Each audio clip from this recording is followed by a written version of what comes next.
একটা পুরোপুরি মাটির বাড়ি হচ্ছে, দেখলেন আপনারা। আমি পুরোপুরি দেখাচ্ছি আপনাদেরকে। এই যে দিদির ছবিটা।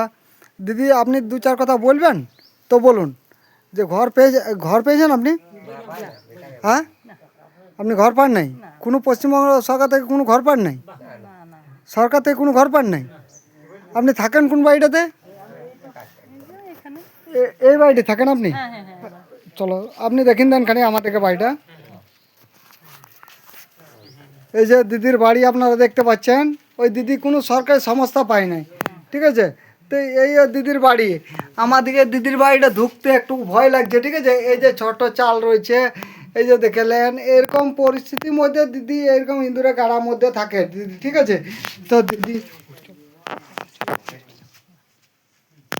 তো ওই দিদি আমাদের এই মাটির বাড়িটা একটু নতুন করে করছে, ঠিক আছে। তো দিদির কাছে জিজ্ঞেস করলাম যে দিদি, আপনি একটা ঘর পেয়েছেন? বলছেন আমি সরকার থেকে কোনো অনুমতি পাইনি।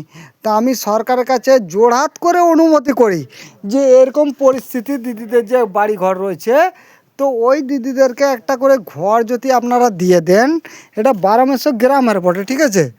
তো এই যে দিদি একটা পাকা ঘর, মানে কাঁচা ঘর করছে আর কি। তো মাটির দেওয়াল দেখতে পাচ্ছেন আপনারা। এখনও দিদি কমপ্লিট করতে পারেনি।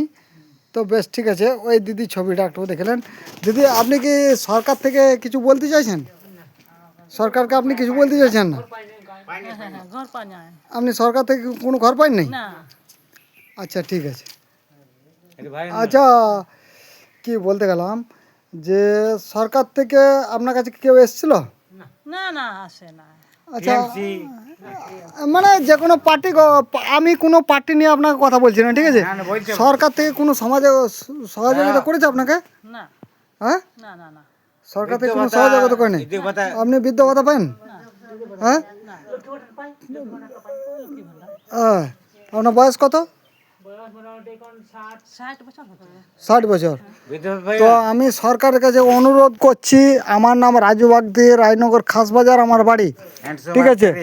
তো আমি আপনাদেরকে অনুরোধ করছি যে ওই দিদিটাকে আমার 12 গ্রামের, ও 60 বছর বয়স হয়ে গেছে, একটু ওনার দিকটা একটু চেষ্টা করুন, ঠিক আছে। ঠিক আছে।